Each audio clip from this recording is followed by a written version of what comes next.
Look. Oh, snap. Check out the countdown. Oh, snap. That means ropes is going down. Let's get it.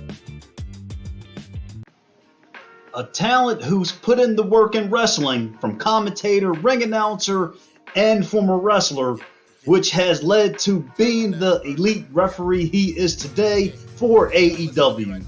Wrestlers know in AEW, you get in his face, Bryce Remsburg will go on Rampage on you. He's live on Off the Top Rope Monday night to talk it up with your boy Ty Asbury. The ropes gets elite.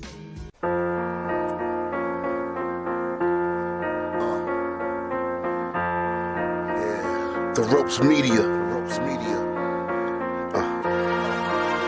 Tyrone Asbury. Yeah. Tyrone Asbury. Yeah.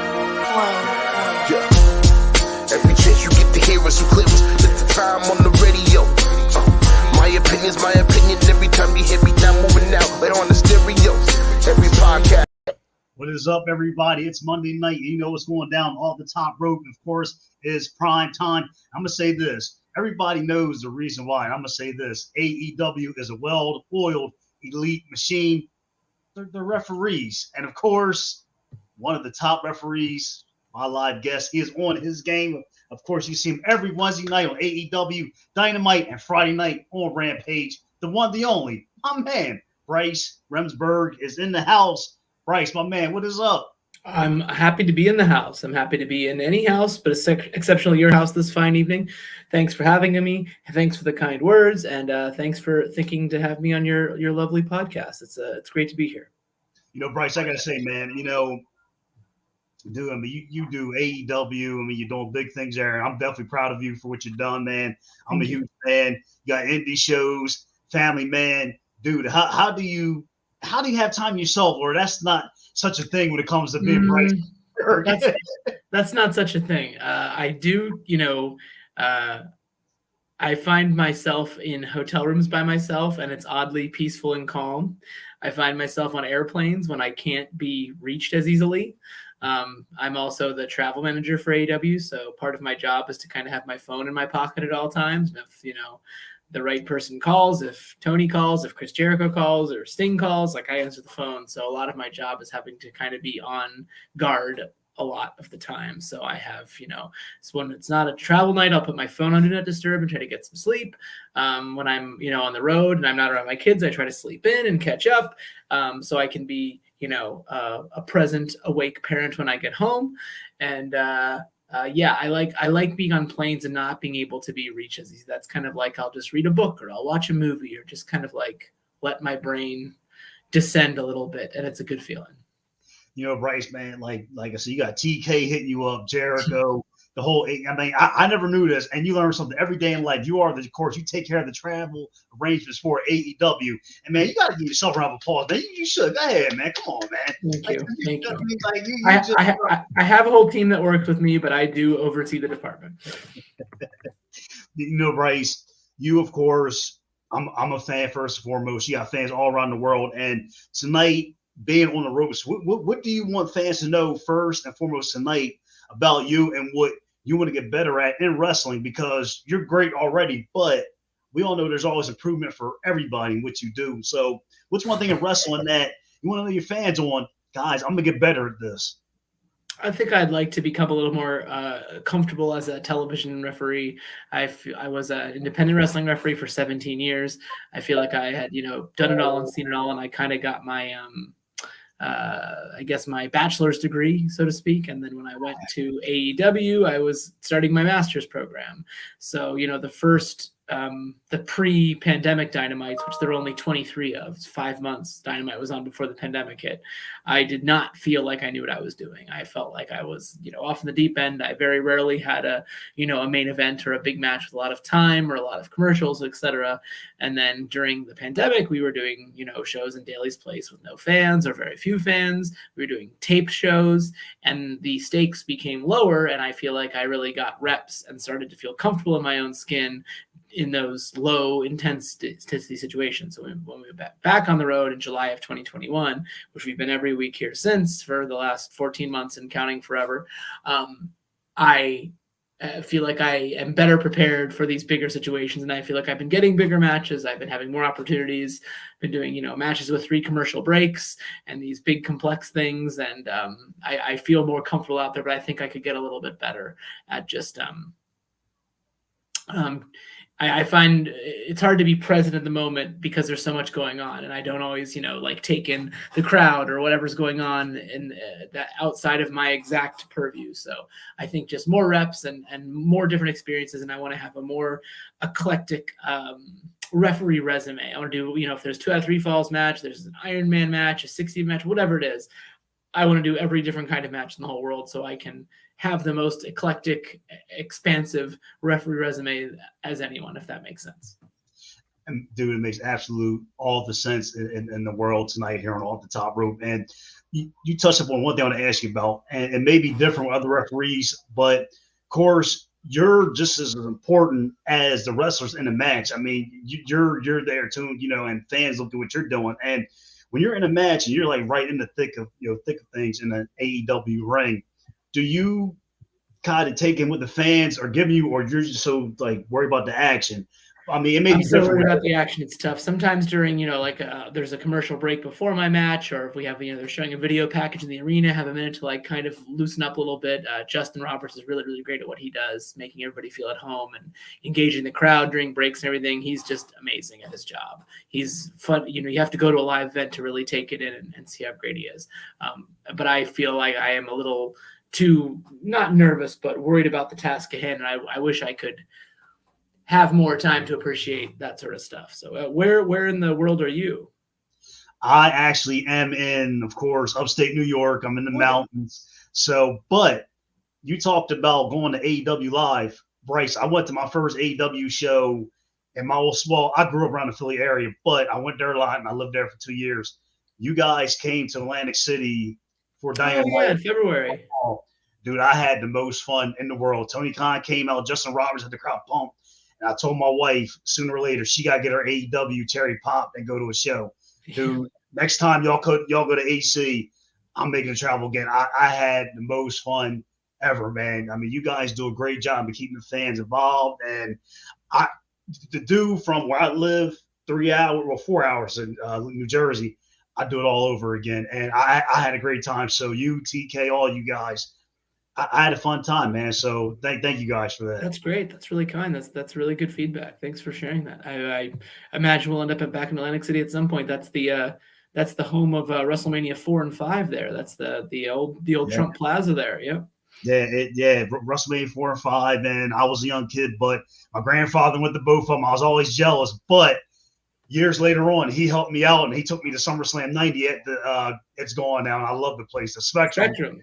He took me there, so he made up and popped. Thank you for that. He made up big time for that because I was kind of still young to go to 4 and 5 in AC. But man, I know you're a fan first and foremost, man. And wrestling, like, it's like for you, is it like a medicine for you? Because we're having a bad day. Can you go back and watch like an old match you were reffing or a ref you looked up to and say, man, damn, this is like damn good medicine that I need? Like, do you like operate like that, or when you don't need wrestling, you got to turn it off? I have found that it's sometimes difficult to watch wrestling because it's my job now, which is strange. But I do have a soft spot for like 1989 WWF, 1992 WWF. Like I go back and watch that when I'm on the treadmill at the gym and I'm just trying to relax. And I will watch our stuff and I'll watch our shows, but when I just want to have that sweet spot of nostalgia, I do really enjoy like late 80s, early 90s WWF, and I watch the YouTube compilations and the rarities, and there's an awesome YouTube channel called Monsoon Classic, and there's a show called the OSW Review. They go back and review all the old pay-per-views.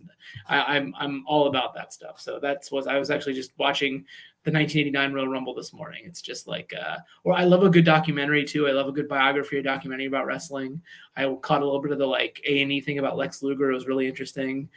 So yes, I do. I still read books about wrestling even. So I'm just, there's always more you can learn. There's always more you can do. There's always somewhere farther you can get. So I even in my limited free time, I will do that. Bryce, I could tell first and foremost, when you first came on, as we got the show going, man, you're a very humble guy. And I could tell you don't take everything you have for granted. Being a referee for AEW, you have a great family and everything. And I think the reason why, this is me, good things happen to good people. And I think that's the reason why God saw you, you put the work in. I mean, I read all about you, man. Like, I saw you were a commentator, ring announcer before referee. And I was like, all right, Bryce, all right, moving up. And I saw you at the Temple. I was like, man, you got the whole Philly, Atlantic City connections, man. Yeah, the building that AEW runs in Philly, the Liacouras Center, is the building I graduated college in. It's the same room, which is kind of crazy. When you do, because we all know, of course, September 28th, everybody. That's right. I'll be back to Philly. Like when you go in there, like you still look around and say, "Damn, this is the place where I got that." Yeah, it's we've been there 3 times now. This will be the 4th, but it never gets old. I go walk around campus and go to the place I used to get coffee at when I was in college, and the place I used to go to, the 7-Eleven I used to go to, and it's a really good feeling to be like, I in some ways this education set me up for this, and I'm here partially in part, of some of the skills I learned at Temple. So it's very great. It's important to never forget where you came from. And I like, I lived in Philly for 15 years. My first son was born there. I got married there. I met my wife there, all this stuff. So whenever we're back in Philly, I, come in a day early and go back and see some old friends, and they come to the show now. So it's really great. And as you know, there are no wrestling fans. There's no sports fans like Philadelphia wrestling fans and sports fans. So it's always an electric atmosphere in the Liacouras Center. So I'm sorry. Looking forward to a. How are you on? Man? You're a busy guy, so that's all good. Yeah, no, I'm up at 5:30 with a toddler every morning when I'm home. So I try to tag in when I'm home, and so it's not all on my wife all the time. I'm hoping for a full house and a loud full house on September 28th at the Liacouras Center. It's only felt like forever away. Now it's only it's less than a month away. It's gonna be great.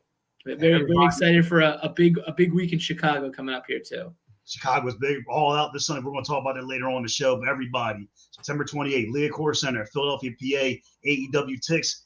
Get there, like I said, because you'll see Bryce Remsburg there. The whole AEW, it's where wrestling is at right now. I'm going to say it first and foremost. But you're watching off the top of right now, like I said, my boys here, Bryce Remsburg, AEW official. You want to ask him a question about, how to break in wrestling as a referee, ask him about Temple. Anything is not off the limits off the top rope tonight. Bryce, I want to ask you, and it's between you and me and the whole audience watching. When you're at Temple studying hard, did you how many times did you maybe not lollygag, but had you're doing your studying? Oh no, I made no friends in college because I was traveling to indie shows. I was driving to Indiana and Iowa and Florida and Minnesota and Michigan and Pittsburgh and all points in between to get on indie shows. I was, I in fact got snowed in. Ian Rotten told me that he wanted to have me in the ring with Terry Funk, who was coming to Bay Mid-South. So I drove to Indiana on a Sunday, and I was trying to drive through the night to get back for my test on Monday, and I got snowed in and stuck in Chicago, and I missed my final. And I somehow ended up getting to take it again, but I also got to referee with Terry Funk, so that was pretty cool. So no, wrestling was absolutely my priority. I started training as a freshman. I was a freshman at Temple. I was 19, and I was going up to Allentown, Pennsylvania from Philly, from a place called the Chikara Wrestle Factory twice a week, just rolling around, learning to wrestle, learning whatever I could. And then once I got on shows like that, once I got a taste of being in a ring with a microphone or with some power or with some authority or whatever it was, like I had the bug and I couldn't stop. And I wanted to do as many shows as often as I could. And there was just no looking back. And that's, basically shaped, with the exception of, my wife and kids, the last 20 years of my life. Chikara, where you went and you started to get your education, that I'm pretty sure they had some time being at another historic venue in Philly, old ECW Arena. I think, yeah, that's another. I was fortunate enough to referee there many, many times. Yeah, man. It's just like Bryce got me wanting to go back and watch anything Philly wrestling related. I mean, we had Right. like Civic Center. WrestleMania 15, SummerSlam 90 is a good one. It's just go on and on and on. Now, Bryce, I'm gonna give you a good laugh with this. So I'm gonna roll clip. I'm gonna ask you this because we're gonna talk about some hairstyle here on the road. Sure. So okay, now you like I said, you a good looking bald guy. I am too. Now, when you look at wrestling, probably name 3 guys in wrestling who probably got the coolest bald heads that you probably seen in wrestling. Well, besides yourself. Sure. Rick Knox, Stone Cold Steve Austin, and cool bald head. Kurt Angle, I guess, right? Once he got his head shaved. I mean, nobody messed with him, right? Yeah. Who do you got? Who are your 3? Oh, of course, I gotta put you first. I mean, thank you. Very nice. Very kind. Probably you, Stone Cold, and oh man, I'm proud. You know who had a night? I'm going old, so I'm gonna say Bad News Brown. Okay, sure. I think Bam Bam Bigelow's got a place in this list too. Talking about a guy that looks like a badass. That's him, right? Rest in peace to him too, man. Another great talent, man. Sure. And, you know, stranger to Lancaster, PA. I'm not either. I should travel to Lancaster a lot. One thing I've always wanted to ask, and I call this the Lancaster look-in. I'm gonna go 3 segments for this. First is that how's your traveling go from Lancaster to getting to wherever you got to go for an AEW show? Because I'm like, man, I got to ask you about that because traveling, I know in wrestling is not easy. Like how do you do it, man? Sometimes I will fly out of Harrisburg Airport, which is nice because it's much closer to my house, about a half hour from my house. But almost always, unless you're going to either Charlotte, Chicago, Boston, it's going to be a connection from Harrisburg. Especially in the winter, you don't want to mess with connections. And if something goes wrong and you're flying out of a small airport, you're more likely to be in trouble. So almost always, 90% of the time, I drive to Philly, and I try to, get my flights at times when I'm not going to get stuck in traffic. I'm not going to miss a flight.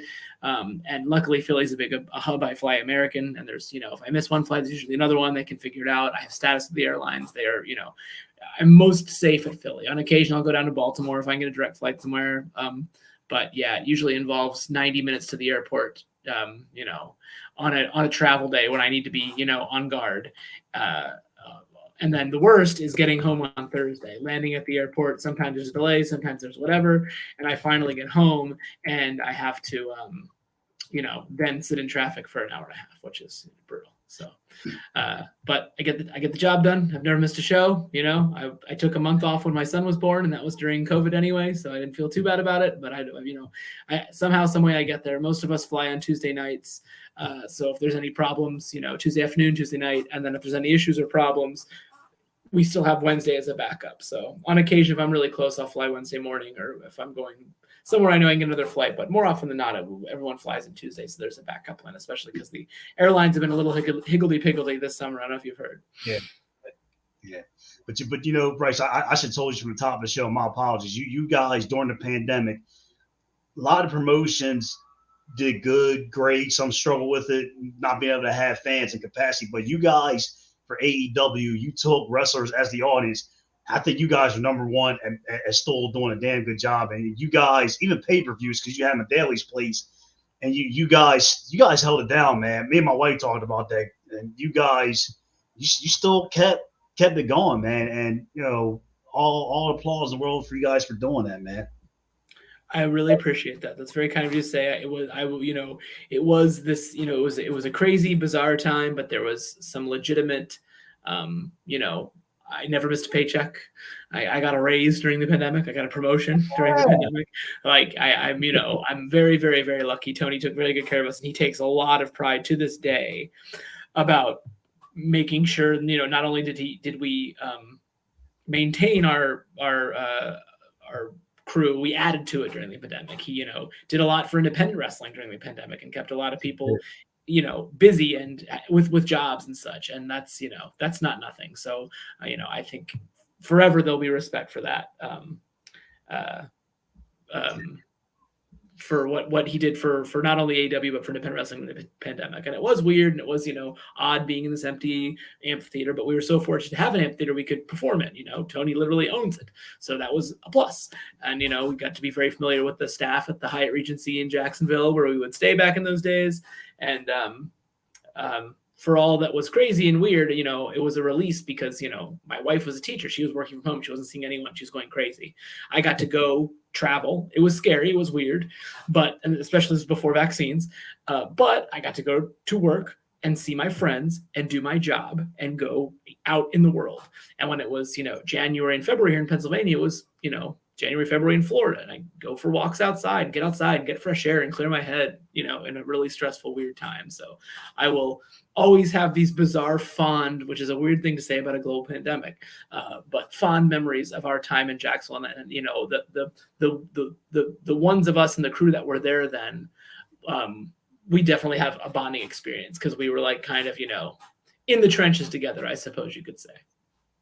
AEW definitely, like I said, the promotion that holds it down, and props to TK and you, because like I said, I think you are opening the door for referees for the future too, and keep that in mind because you're doing your thing too, and they probably say, man, Bryce Remsburg, man, I want to put the work in like he does. So you're doing big things too in wrestling. But I'm not done with the Lancaster talk because Lancaster is known for one thing, and I like to eat. I'm greedy. I'll admit that.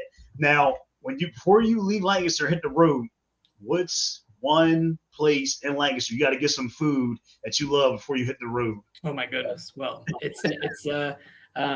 there's a place called Lancaster Central Market, which you go and has all there's produce stands and these Amish baked goods, and there's a smoothie place I really like, and that's just if you just want to grab and go. We're gonna sit down and have a good meal. My favorite restaurant in Lancaster, maybe the whole world, is called the Horse Inn. It's an old kind of horse stable that they've converted into this really cool bar with really good cocktails, really good food. The best cheeseburger I've ever had in my entire life is at the Horse Inn.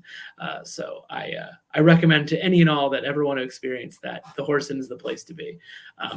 And yeah, no, Lancaster has an amazing food scene. It's actually, I live downtown in the city, and we have, an independent movie theater, we have breweries and distilleries and just all kinds of cool culture and art. And I really, really, really do like it here. It's different than Philadelphia, and I do miss Philadelphia, but this is a pretty. I feel very comfortable here, and I am very excited to ostensibly raise my kids here. Yeah, like Lancaster is definitely a cool place. I was close to moving to Lancaster. Let's just say, relationship wise, Sure. the girl I was saying, it didn't work out, but it didn't happen. But one day I was going to move to Lancaster. I love Lancaster. Just go there a lot. Dutch Wonderland, all those places. Oh yeah, I have season pass Dutch Wonderland. I was just there last week. A lot, but now, where exactly in upstate New York are you? I'm in. My wife's grandmother lives in Cornell. I'm in Waverly, New York. Ithaca's near me. Oh, okay. Yeah. I've heard a rumor. Maybe you can confirm or deny that Ithaca is gorgeous. Yeah, it's beautiful. And like I said, if you ever come to this area in Ithaca, Ithaca's the place where take the family. They got little shops, ice cream. I mean, sure. Ithaca. If you ever make it this way, come to Ithaca. It definitely is the place to be. Where my studio is, where I live. Waverly's a little village, so it's not a place that's going to be snapping and popping and partying. So it's not going to happen in Waverly. But Ithaca is the place, if for future references, if you want to go there. How far from Ithaca is Waverly? About a half hour. Half hour, 40 minutes. Yeah, great.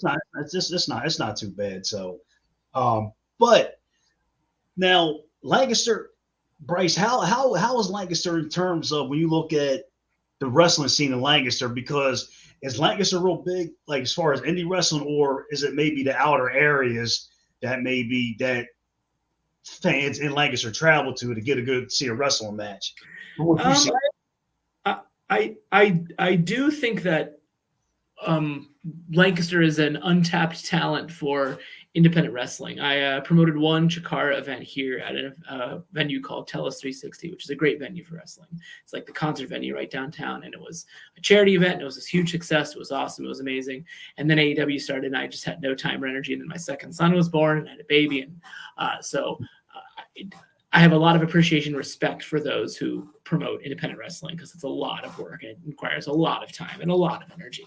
And I don't have that with me right now. But I do think that ultimately, some form, some way, Lancaster's an untapped market. I think that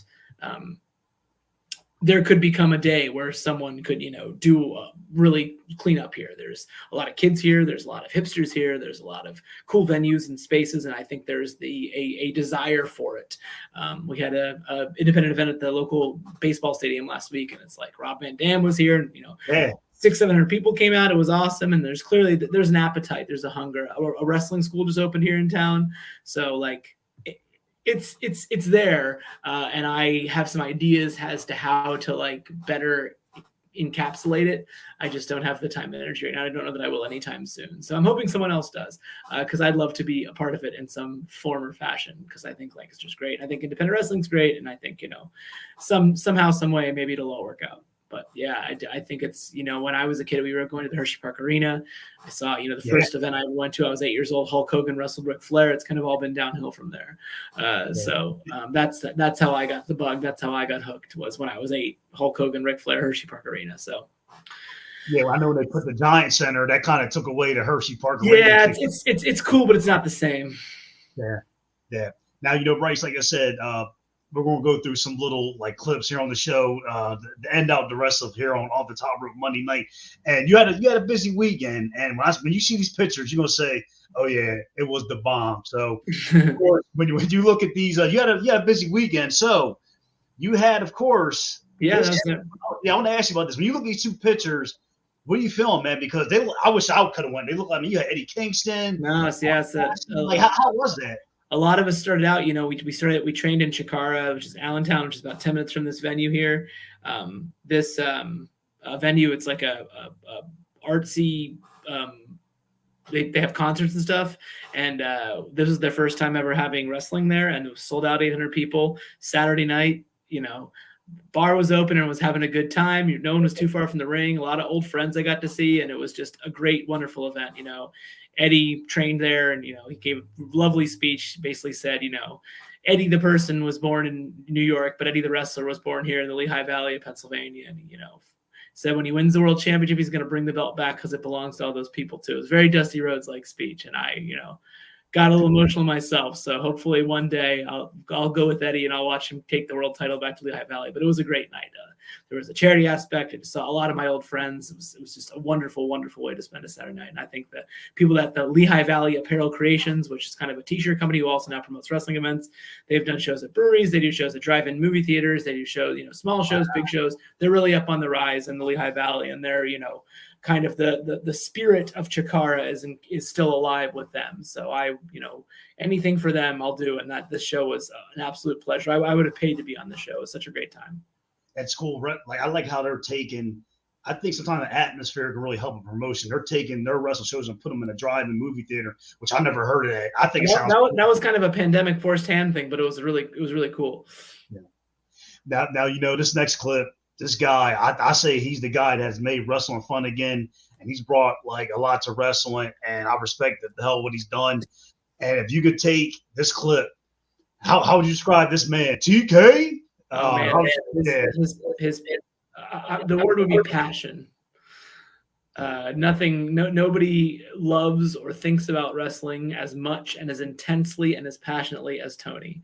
He can quote promos from the 80s. He's just a wild man, and he has boundless, limitless energy and time for it. I don't know when he sleeps. He's got all these other important jobs too. He's just an anomaly. Passion would be the word. Yeah, my man, TK, man, changed my life. Yeah. That TK is the man. Now, Bryce, this next segment, like I said, I'm gonna try to stomp you. So this is where you got to put the thinking cap on. You ready for the next segment? I'll do my best. All I have is my best. All right, here we go. Damn, Ty. That's good. The question is, okay, we got a formation of a new tag team. Now, if you and the great, of course, Aubrey Edwards became a mixed tag team, knowing your personalities, what would your name be? Oh man, I think it'd be something like, we're smiling on the outside, but we got a mean streak on the inside. I guess Pretty Deadly's taken. I don't know, something. I like that, Pretty Deadly. I like that though. Something about that. We're very smiley and on the outgoing, but when you like get in our face and cross us, we bite back. You know. That's a fun question. I never been asked that. I'll pick Aubrey's brain too. Yeah, like I said, next time you see her, ask her about this. She's like, I like that. So next time you see her, definitely ask her about that. I'll see her on Wednesday. I'll see her on Wednesday. You like I said, I know you family man. I guess you got to get ready for a busy, of course, Rampage Dynamite Wednesday and Friday. So like I said, and this has been an awesome episode off the top rope.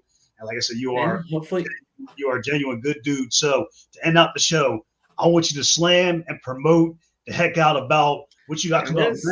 We got All Out was my first AEW pay. Oh no, I guess Double or Nothing was, but it's kind of like the hallmark. You know, All Out was formed after All In. This in some ways is the fifth annual. It's the fourth annual All Out, but if you count All In, it's the fifth year. It's kind of what started it all off.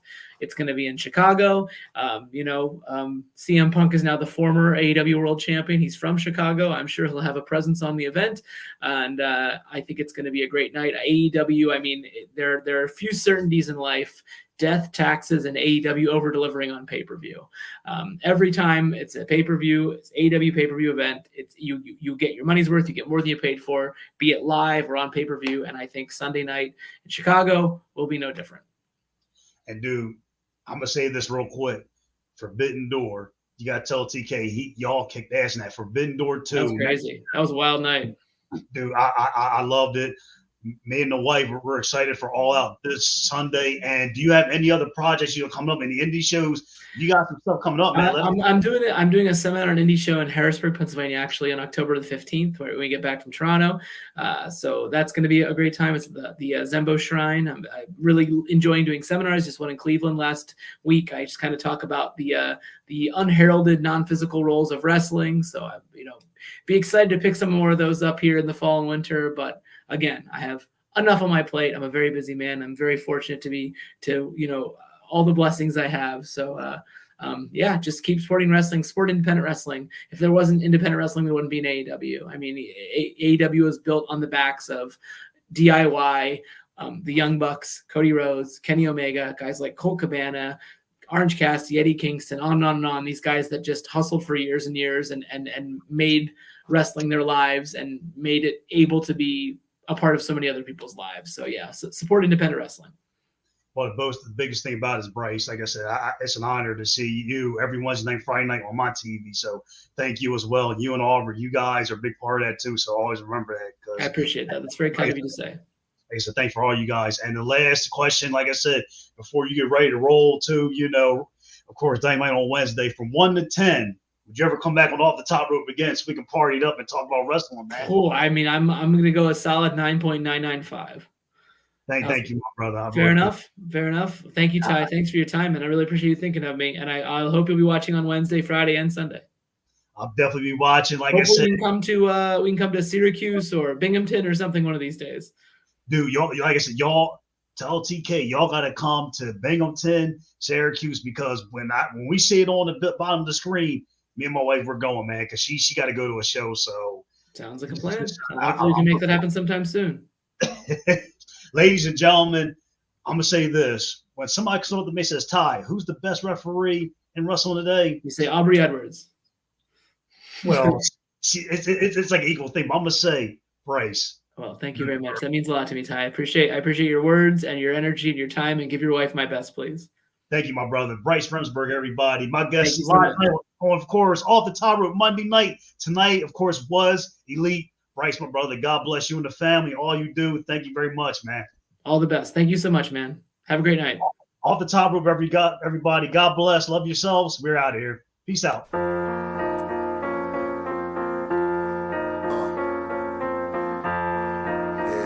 The Ropes Media. Tyrone Asbury. Yeah. Tyrone Asbury. Yeah. Every chance you get to hear us, you clear us. Just the time on the radio. My opinion. Every time you hear me now moving out, right on the stereos. Every podcast live, you know the feeling. This is the time for me to speak. You know the healing. I'm telling the truth, and everything I say in this moment. guarantee there is no more opponents who really